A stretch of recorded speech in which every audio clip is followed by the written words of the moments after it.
हाँ भाई, सबने राम राम। हाँ तो देखते हैं। अब देखो, कार्बोहाइड्रेट के बारे में हमने पढ़ लिया था। उसमें सारी बातें मैंने कार्बोहाइड्रेट से रिलेटेड जो सामान्य जानकारी है वो बात लिख ली थी। ठीक है, लिख ली थी सबने।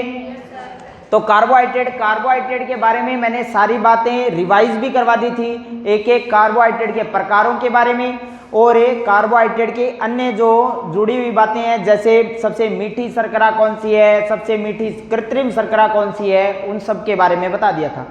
ब्रेन शर्करा कौन सी है, गन्ने की कौन सी है, चुकंदर की शर्करा कौन सी है, यही सीधे सीधे से कंपटीशन के अंदर क्वेश्चन पूछे जाते हैं। अब देखो, अब दूसरा पॉइंट है, आज अपने स्टार्ट करते हैं। दूसरा जो पोषक पदार्थ है वो है प्रोटीन। प्रोटीन के ऊपर बहुत सारे क्वेश्चन बन जाते हैं। अकेला प्रोटीन की अगर हम बात करें,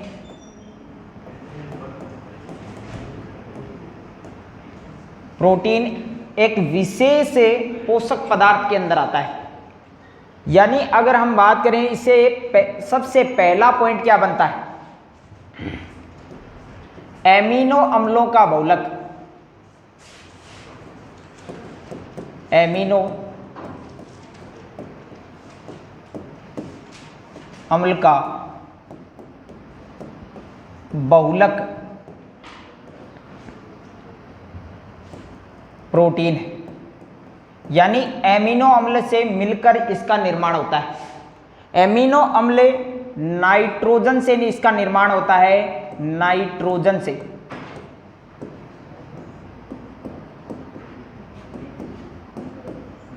इसका निर्माण होता है।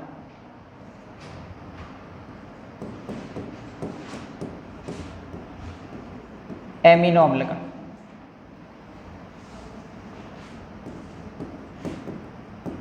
एमिनो अम्ल, इसका मतलब क्या हो गया कि एमिनो अम्ल एक नाइट्रोजनी पदार्थ हो गया, और इसी एमिनो अम्ल से निर्माण किसका होता है, प्रोटीन का।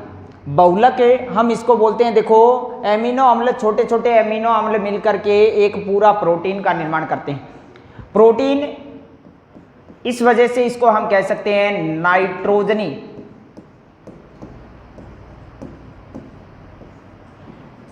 पोषक पदार्थ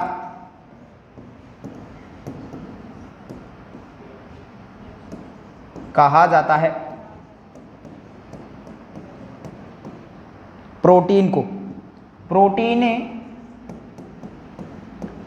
नाइट्रोजनी पोषक पदार्थ हो जाता है, यानी इसमें नाइट्रोजन उपस्थित है। प्रोटीन में नाइट्रोजन है, कार्बन है, हाइड्रोजन है, ऑक्सीजन है। ये विशेष रूप से ये तत्व इसमें पाए जाते हैं, तत्व। और इन सब के मध्य जो बंध विशेष रूप से बनता है, इन सब के निर्माण से जो बंध बनता है, वो बंध का बात करें पॉलीपेप्टाइड या पेप्टाइड बंध।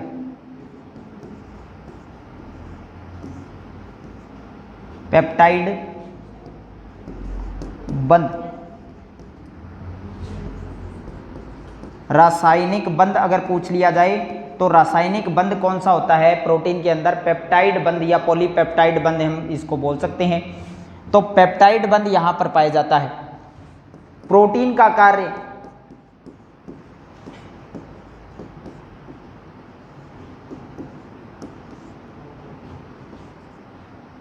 प्रोटीन का कार्य नंबर 1, शरीर निर्माण।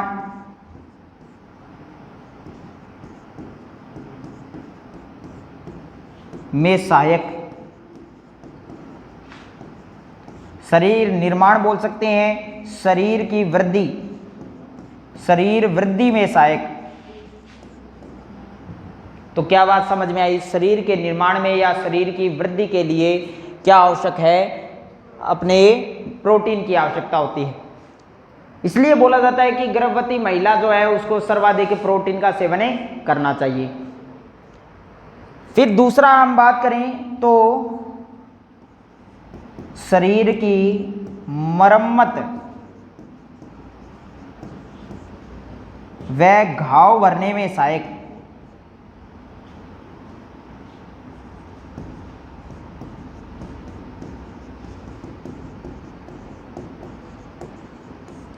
घाव भरने में सहायक जो पोषक पदार्थ का नाम आता है वो अपने प्रोटीन का नाम आता है। शरीर रचना बोल सकते हैं, शरीर रचना के लिए आवश्यक, शरीर रचना या संरचना के लिए आवश्यक,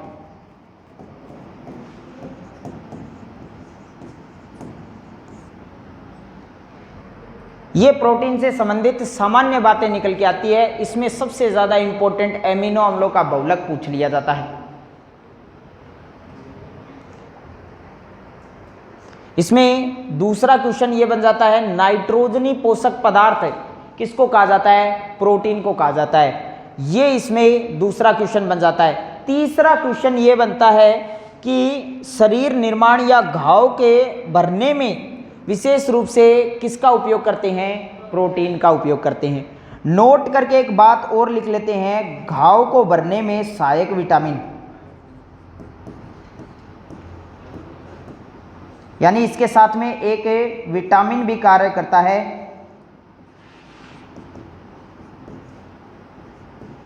vitamin, vitamin C. Vitamin C घाव को भरने में विशेष जो विटामिन का साथ और इसको चाहिए तो वो विटामिन सी होता है, विटामिन सी।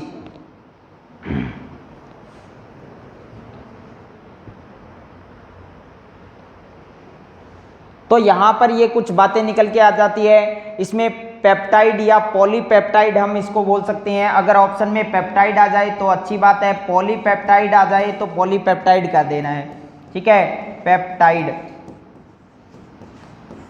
रासायनिक बंध कौन सा होता है? नाइट्रोजन, कार्बन और हाइड्रोजन और ऑक्सीजन के मध्य जो बंध बनता है, रासायनिक बंध बनता है, ये पेप्टाइड बंध बनाता है। और कार्बोहाइड्रेट में कौन सा बंध था? ग्लाइकोसिडिक बंध। कौन सा था? ग्लाइकोसिडिक बंध था। और एमिनो अम्लों का बहुलक किसको कहा जाता है? प्रोटीन को कहा जाता है। ये एमिनो अम्लों का निर्माण किससे होता है? नाइट्रोजन से होता है। इसका मतलब है नाइट्रोजनी पदार्थ हो गया प्रोटीन, नाइट्रोजनी पदार्थ हो गया एमिनो अम्ल, ठीक है। अब देखो, ये प्रोटीन का पाचन हमारे शरीर में होता है और प्रोटीन का जब भी पाचन होता है तो अमोनिया का निर्माण होता है। अमोनिया के अंदर नाइट्रोजन होता है, मतलब कि प्रोटीन को तोड़कर एमिनो अम्ल बनता है। एमिनो अम्ल से बनता है अपने अमोनिया। फिर अमोनिया को हम शरीर से बाहर निकालते हैं। अलग अलग तरीके से अमोनिया में पानी मिलाया जाता है, उसको और अलग अलग टुकड़ों में तोड़ करके यूरिक अम्ल का निर्माण किया जाता है। यूरिक अम्ल से निर्माण होता है यूरिया का, ठीक है। यानी यूरिया, और यूरिया से निर्माण होता है अपने यूरिन का। किसका निर्माण होता है? यूरिन, और जिसको हम मूत्र के रूप में शरीर से बाहर निकालते हैं, ठीक है। बहुत लंबी प्रक्रिया है, लेकिन आपको इतना ध्यान में रखना है कि नाइट्रोजनी पदार्थ कौन सा हो गया? प्रोटीन। और एक कौन सा हो गया? एमिनो अम्ल, जिसका हमारे शरीर में पाचन होता है। समझ में आ गया? कार्बोहाइड्रेट में हर प्रकार के कार्बोहाइड्रेट का पाचन होता है, लेकिन एक कार्बोहाइड्रेट का पाचन नहीं होता, जिसका नाम है सेल्यूलोज। समझ में आ गया? सेल्यूलोज का पाचन नहीं होता है। फिर हम आगे बात कर लेते हैं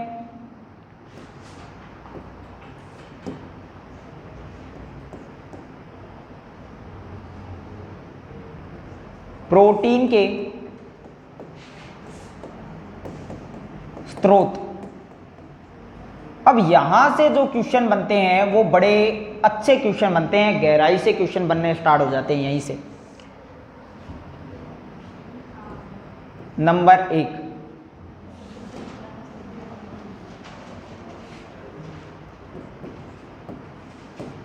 प्रोटीन का सबसे अच्छा स्रोत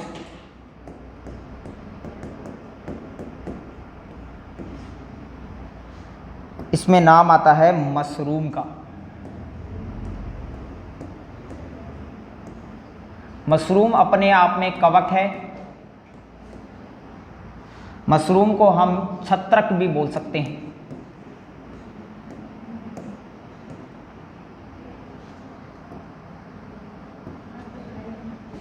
अस्सी से 85% प्रोटीन इसमें पाया जाता है। 80 से 85% इसमें प्रोटीन पाया जाता है। 80 से 85% इसमें प्रोटीन पाया जाता है। फिर नाम आ जाता है शैवाल।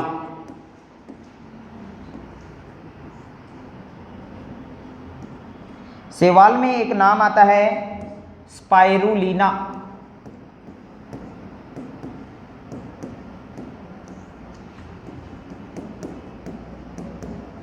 शैवाल में सर्वाधिक प्रोटीन।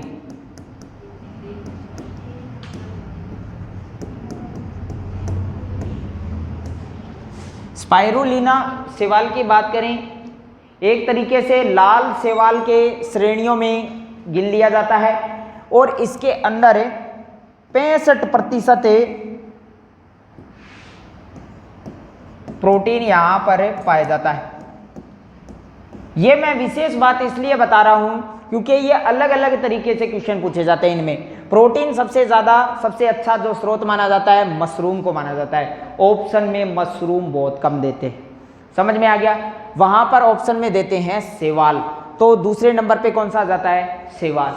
फिर इसका भी एक और गहराई से क्वेश्चन आता है। रीट में तो और भी गहराई से क्वेश्चन पूछे जाते हैं।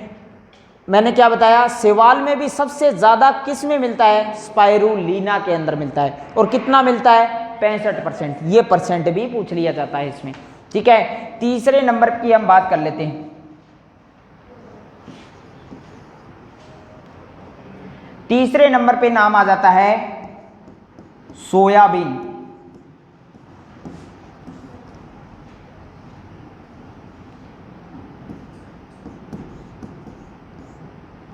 सोयाबीन, सोयाबीन की बात करें तो ये दलहन व तिलहन दोनों में इसको गिना जाता है।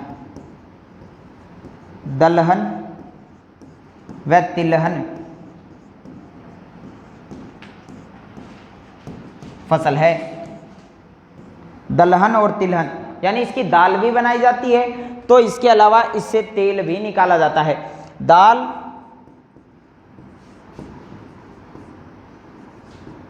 बनाना दलहन हो गया, दाल के रूप में उपयोग, और तेल निकालना।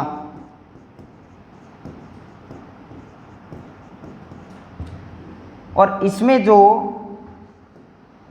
प्रोटीन पाया जाता है वो 46% प्रोटीन पाया जाता है। कहीं पर ये 47 और कहीं पर ये 48% भी है, ठीक है। तो 46% इसमें कम से कम पाया जाता है। ये 46, 47, 48 एग्जाम में घुमा करके दिए जाते हैं, ठीक है। तो इस वजह से सीधे छाप लिए जाते हैं। और सोयाबीन, सोयाबीन तीसरे नंबर पे आता है। सबसे पहले आता है मशरूम, फिर आता है शैवाल, शैवाल में भी स्पाइरुलिना है, फिर सोयाबीन आ जाता है, और यहाँ पर नाम आ जाता है 46%। इसका वैज्ञानिक नाम थोड़ा सा ध्यान में रखना है, ये तो नहीं है। ग्लाइसिन मैक्स, ग्लाइसिन मैक्स से वैज्ञानिक नाम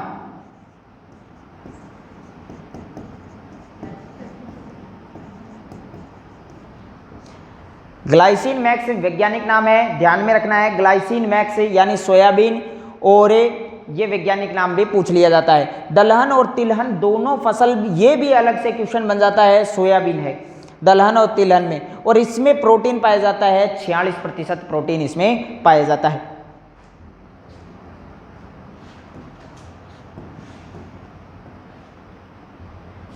इसके अलावा देखो यहां पर 4 नंबर पे अगर हम बात करें, दालों का नाम आता है। दालें,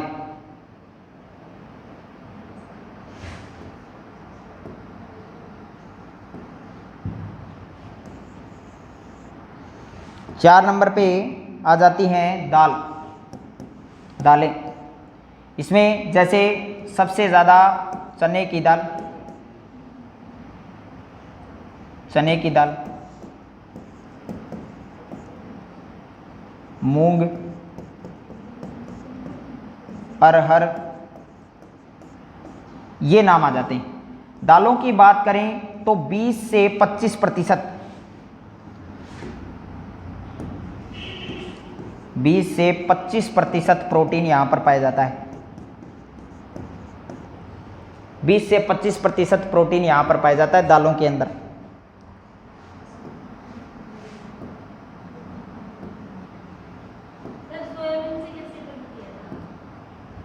जैसे चने से बनती है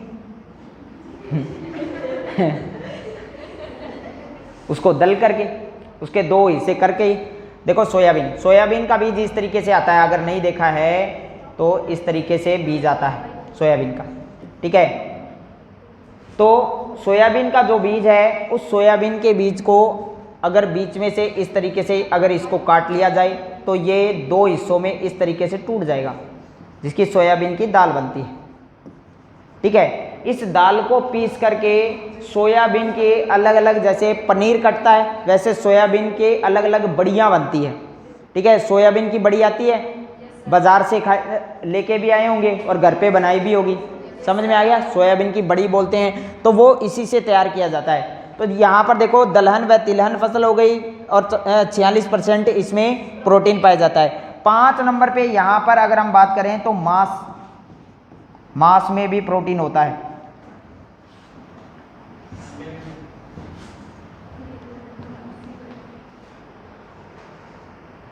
यहां तक की बातें लिखो। तो देखो सबसे ज़्यादा अच्छा स्रोत है मशरूम हो जाता है, जिसको छत्रक भी कहते हैं। ऑप्शन में आजकल तो ऐसे ही नाम दिए जाते हैं छत्रक, ठीक है। ये एक कवक है अपने आप में। 80 से 85% यहाँ पर प्रोटीन इसमें पाया जाता है। सेवाल की बात करें तो क्या नाम है? स्पाइरुलिना, ठीक है। स्पाइरुलिना नाम ही को नहीं आवा कहीं तो, ठीक है। और कितना परसेंट है? 65% प्रोटीन है। और तीसरे नंबर पे आ जाती है सोयाबीन। सोयाबीन का वैज्ञानिक नाम ग्लाइसिन मैक्स, ठीक है। ये दलहन और तिलहन दोनों फसल है, ठीक है। चौथे नंबर पे दालें, यानी दालें भी हमारा क्या है? प्रोटीन का स्रोत आ जाती हैं, ठीक है। दालों में देखो सोयाबीन की जो दाल है उसमें जो सामान्य जो दाल है उनसे भी ज़्यादा प्रोटीन किस में पाया जाता है? सोयाबीन में। ये ध्यान में रखना है। दालों के अंदर प्रोटीन का परसेंट क्या है? 20 से 25%। ये भी पूछा जाता है, ये भी आया हुआ क्वेश्चन है। फिर इसके बाद में मांस में, यानी मांस में इनसे कम परसेंटेज यहाँ पर पाई जाती है। आगे हम देख लेते हैं, नाम आ जाता है 6 नंबर पे अंडे में। अंडे में 8% प्रोटीन पाया जाता है। 8% प्रोटीन पाया जाता है अंडे के अंदर। और 7 नंबर पे बात करें तो दूध में, मांस में लिखा दूं? लो 12% प्रोटीन। आगे हम बात करते हैं, देखो दूध के अंदर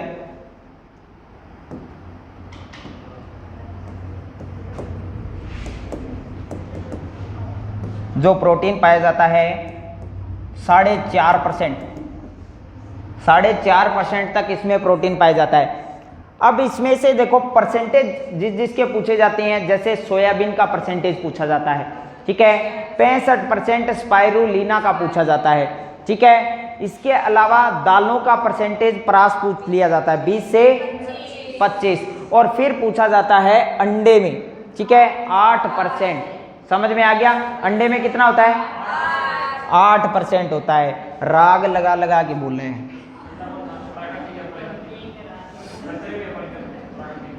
क्या चीज है वो? चाहे कैसे भी हो, कृत्रिम हो या प्राकृतिक हो, उसमें बराबर प्रोटीन डाला जाता है, ठीक है। क्या चीज? कृत्रिम किस चीज से बनता है? अपने ये जो सामान्य रूप से मैंने बताया, जैसे दालों का नाम लिया, जो भी हम प्राकृतिक स्रोत जो होते हैं उनसे प्रोटीन निकाला जाता है और वो प्रोटीन निकाल करके उस अंडे में डाला जाता है। अलग अलग प्रक्रिया है इसके बनाने की, समझ में आ गया? तो और कहाँ से नहीं बनते हैं ये, ठीक है। तो इस तरीके से तैयार किया जाता है। इसके अलावा उसके ऊपर का जो खोल है वो तैयार किया जाता है कैल्शियम कार्बोनेट से, समझ में आ गया? इस तरीके से ये तैयार किया जाता है। अब देखो यहाँ पर प्रोटीन के स्रोत हमने देख लिए हैं। प्रोटीन की कमी से होने वाले रोग, अब यहाँ पर हम बात कर लेते हैं प्रोटीन की कमी से, प्रोटीन की कमी से होने वाले रोग। प्रोटीन की कमी से विशेष रूप से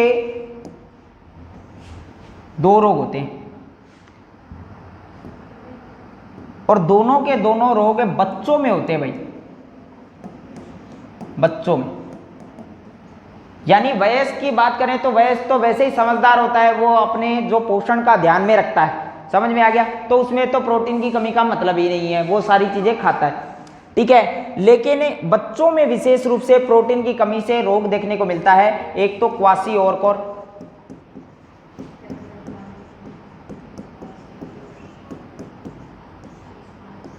और एक होता है मेरास्मस। मेरास्मस को ही सूखा रोग भी कहते हैं।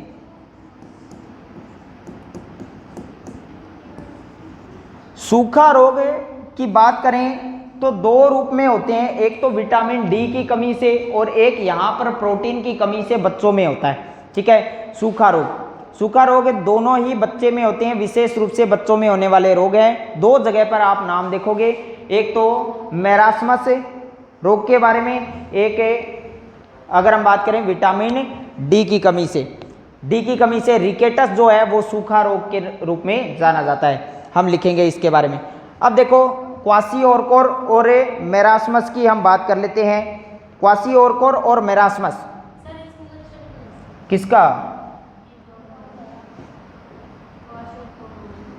ये दोनों रोगों के नाम हैं।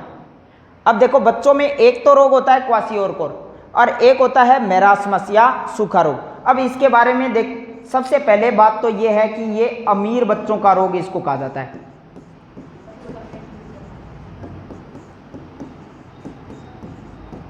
पहली बात तो ये। दूसरा क्वेश्चन कहां से आता है? ये 1 वर्ष से 3 वर्ष तक के बच्चों में ये देखने को मिलता है।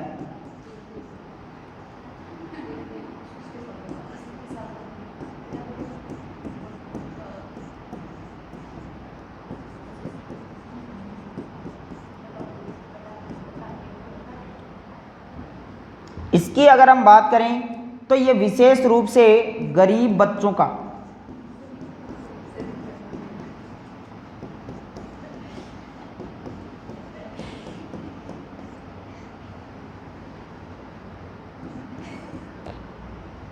क्या हो गया? गरीब बच्चों में आ रहे हो?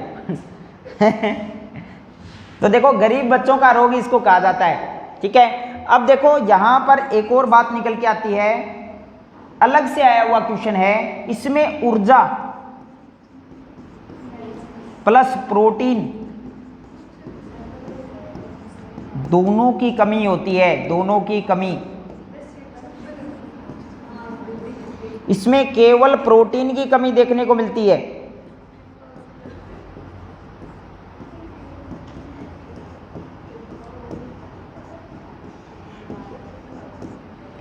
प्रोटीन की कमी ये 1 वर्ष तक के बच्चों में, 1 वर्ष तक के बच्चों में, 1 वर्ष तक के बच्चों में होने वाला रोग हो जाता है मेरास्मस या सूखा रोग। और एक क्वासिओरकोर की बात करें तो ये 1 वर्ष से 3 वर्ष तक के बच्चों में विशेष रूप से देखा जाता है। ये अमीर बच्चों में ऐसी घटना देखने को मिलती है कि उसमें केवल प्रोटीन की कमी है, ऊर्जा रूपी सारे प्रोडक्ट उसको खिलाए जाते हैं। लेकिन गरीब बच्चों वह बेंगे कने न तो कोई ऊर्जा को प्रोडक्ट खाए जा बेचारा हूँ और न ही प्रोटीन उसको मिलता है, तो इस वजह से उसमें मेरास्मस या सूखा रोग देखने को मिलता है। बेचारे की हड्डियां निकल आती हैं, ठीक है।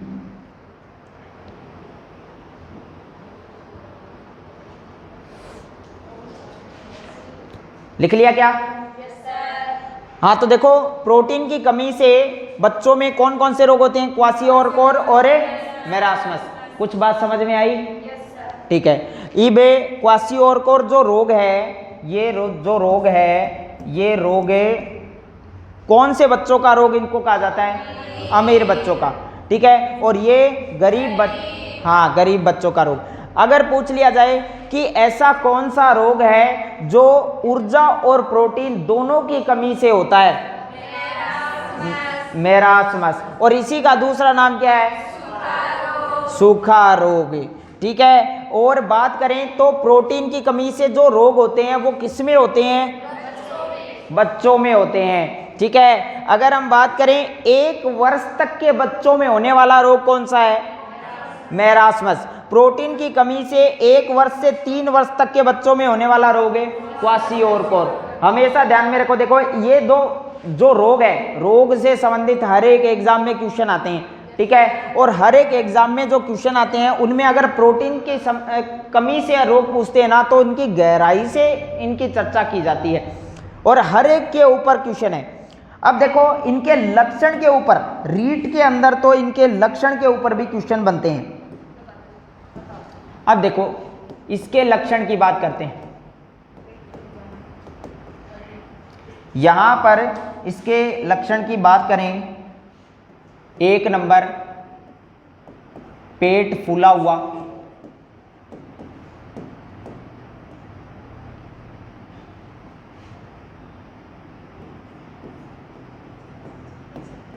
पेट फूला हुआ रहता है, सिर का आकार बड़ा, हाथ पैर पतले, मतलब कि अलग सा शरीर होता है। पेट बड़ा हो रहा है, हाथ पैर पतले होते हैं, सिर उसका बड़ा दिखाई देता है, ठीक है। तो इस तरीके का। तीसरा, भूख कम लगती है।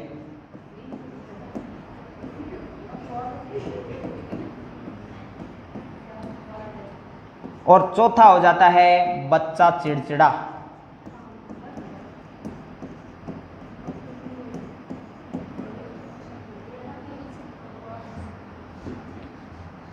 ये इसके विशेष कुछ लक्षण देखने को मिलते हैं। यहां पर अगर हम बात करें,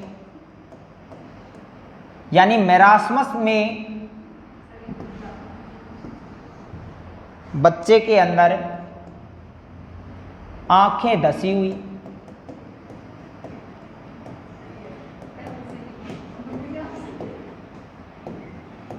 आंखें धसी हुई होती है, पेट से हड्डियों का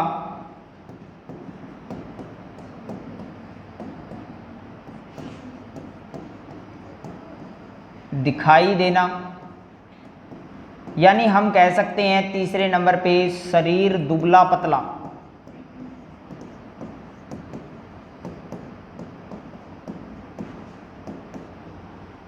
शरीर यहां पर दुबला पतला नजर आता है।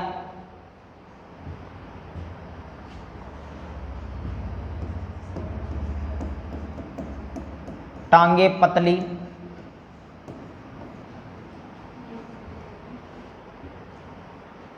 ये कुछ बातें यहां पर निकल के आती हैं।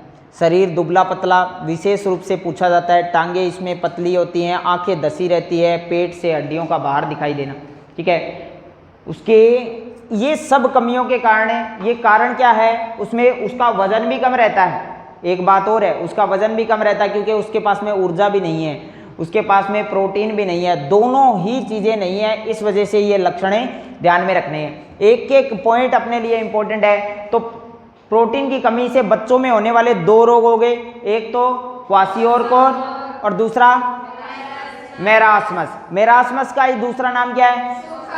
सूखा रोग, ठीक है। इसमें अगर सूखे रोग की बात करें, मेरास्मस की बात करें, तो इसमें प्रोटीन और ऊर्जा दोनों की ही कमी होती है, ठीक है। ये बात ध्यान में रखना है। अब देखो इसके कुछ अन्य बातें यहां पर नोट कर लेते हैं बस। क्या? नहीं, केवल इसमें ठीक है, केवल इसमें वजन कम मिलता है, क्योंकि जहां पर ऊर्जा की कमी होगी ना वहां पर वजन जरूर कम मिलता है। ऊर्जा के लिए विशेष रूप से दो ही पोषण पदार्थ होते हैं, एक तो अपना हो जाता है कार्बोहाइड्रेट जिसको हमने पढ़ लिया है, दूसरा है वसा। समझ में आ गया? तो ये दोनों की अगर कमी है मतलब कि ऊर्जा की कमी है। आगे हम बात करते हैं, नोट करके बात लिखते हैं। देखो, जब शरीर को वसा व कार्बोहाइड्रेट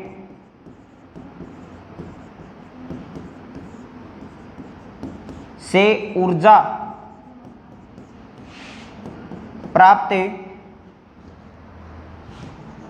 नहीं होती है तब प्रोटीन से ऊर्जा प्राप्त की जाती है। यानी हमारा शरीर इस तरीके से बना हुआ है, अगर हमारे शरीर में वसा और कार्बोहाइड्रेट की कमी हो जाती है तब प्रोटीन से ऊर्जा प्राप्त करने लग जाता है हमारा शरीर। और प्रोटीन से ऊर्जा की बात करें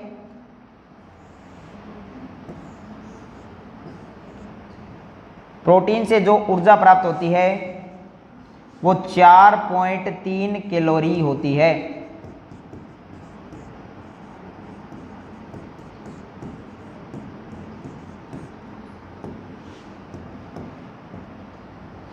एक और बात यहां पर निकल के आ जाती है, प्रोटीन का संचय कहां पर होता है? प्रोटीन का संचय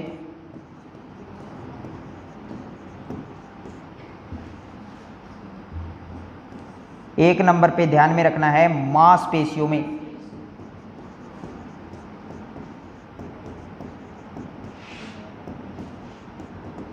और अगर हम बात करें दूसरे नंबर पे लीवर आ जाता है।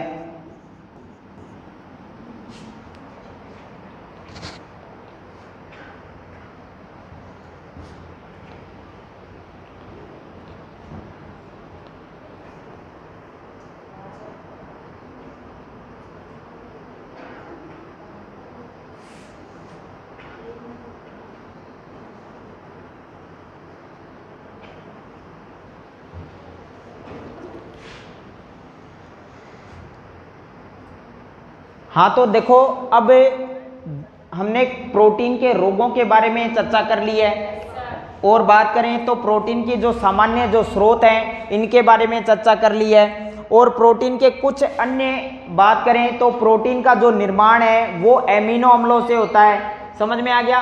प्रोटीन एमिनो अम्लों का बहुलक है। इसके अलावा नाइट्रोजनी पदार्थ इसको कहा जाता है, या नाइट्रोजनी पोषक पदार्थ हम इसको कह सकते हैं। इसमें जो बंध पाया जाता है वो कौन सा? पॉलीपेप्टाइड या पेप्टाइड बंधे पाया जाता है।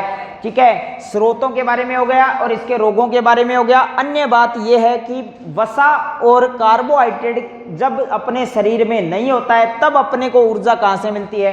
प्रोटीन से मिलती है। ठीक है, प्रोटीन से कितनी ऊर्जा मिलती है? 4.3 कैलोरी ऊर्जा। ठीक है, ये ध्यान में रखना कि ऊर्जा प्रदान करने वाले कौन कौन से हैं? वसा और कार्बोहाइड्रेट। लेकिन जब शरीर में ना हो तब अपने को यह बताना है कि प्रोटीन भी ऊर्जा देता है। नहीं तो प्रोटीन का जो मुख्य कार्य है वो शरीर का निर्माण करना, घाव को भरना, मरम्मत करना, शरीर की वृद्धि करना। समझ में आ गया? तो ये विशेष रूप से प्रोटीन की बात आती है। प्रोटीन का संचयन हमारे शरीर में मुख्य रूप से कहाँ होता है? मांसपेशियों। अगर ऑप्शन में मांसपेशी है ही नहीं तब क्या कर देंगे? लीवर यानी यकृत। बात समझ में आ गई? मेरास्मस और क्वाशियोरकोर रोग होते हैं, इन दोनों में से गरीब बच्चों का रोग कौन सा है? मेरास्मस। और अमीर बच्चों का रोग है? बात समझ में आ गई? यहां तक का याद करके आना है अच्छी तरीके से। ठीक है,